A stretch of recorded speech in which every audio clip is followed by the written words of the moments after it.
Reed, I want to hear what you have to say about All American Homecoming. Are you guys ready for the CW Spirals cliffhanger to be resolved? Yes. Long story short, All American Homecoming passed the 4 episode test. When I was catching up, episode 3, I was kind of like, I don't know. And then episode 4 and 5, just perfection. Everything that I kind of like was on the fence about in the premiere, it was just kind of like integrated much better, like the way they're growing. And another thing that I really like about it, beyond the characters and the stories, is that they're doing the college drama tropes that I love, like Parents Weekend, the blackout.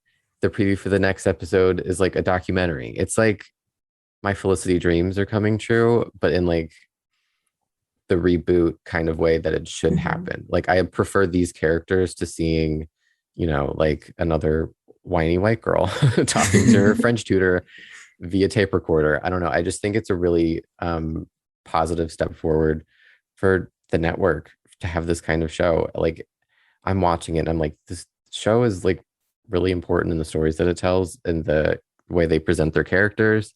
I don't know. I love it. I'm so glad that I caught up and I will be watching every week from now on.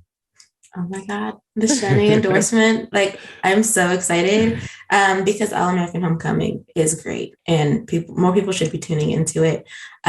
Speaking about the Blackout episode, I just love that it was a bottle episode that Mm, gave you so much character developments in moments. I will say JR's reaction to his parents' divorce was a lot, um, considering he was not in that space when we ended the episode. Obviously, he was upset, but he was not in the previous episode, but he was not in a destructive space. And seeing that in the Black episode, um, compared to everything else, it wasn't my favorite, but I was trying to understand it. But I love that Simone finally told her friends that she has a son, and then mhm. she had the conversation with Damon about her son, and he was so understanding, which is good. I know that for him it would be a little emotional because he is someone who was adopted, and so he has feelings about parents who choose to give their children up. Uh, but he comes from a great home. I mean, his mom was a momager, but she's not anymore. So she gets to celebrate her son without worrying about deals or photo ops or partnerships. So I think that's really nice. One mom that seems to be doing the most, though, is Simone's, Miss Yeah. Tina. Yeah. I'm fully team aunt. Simone's mom, love her to pieces, I guess, but come on, let's get on the same page here.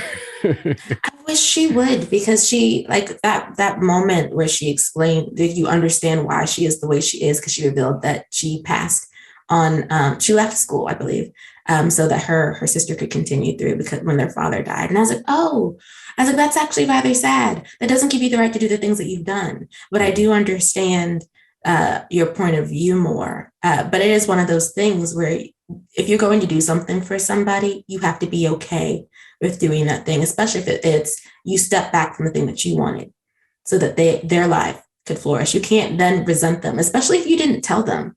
Like how, like, she didn't know that you sacrificed. Amara didn't know that you sacrificed for her as her older sister. So why did you ruin her chance with? I don't know if the coach is the love of her life, but he is the love of that time period. And now, like, you messed it up for her, and she won't. She, I guess, she won't know unless they try again, which she's scared to do, whether or not he is it for her. Coach Turner, I'm talking about. Mhm. And another thing that I really like about the show is the way they execute like a slow burn, like flirtation, like kind of like the ships in the night thing with Simone and Damon. Mm-hmm. It's really powerful. Anytime they have a scene together, it's like, oh, like you could just feel the chemistry and you're like, what's gonna happen?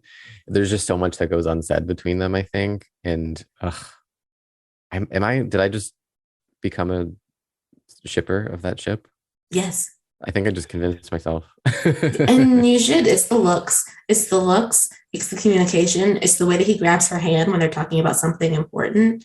And his like the thumb is rubbing her hand. I said, "Look at you, Damon. Go soothe her. Assure her of the things that that are bothering her." That's why I'm always like, I really like Jordan and Simone when they were on All American, but I'm so sorry, Jordan. It feels like your time is over, and that's okay because that happens. I think it'll take a while to maybe get to that point, which I think is a really good decision. Like when you get two characters together really quickly, it kind of like it can belittle the story, and you're kind of like, okay, they're together now. We don't want to see them fight. I don't know, it gets kind of boring. So that slow burn, the will there, won't they? I think they're doing it really well.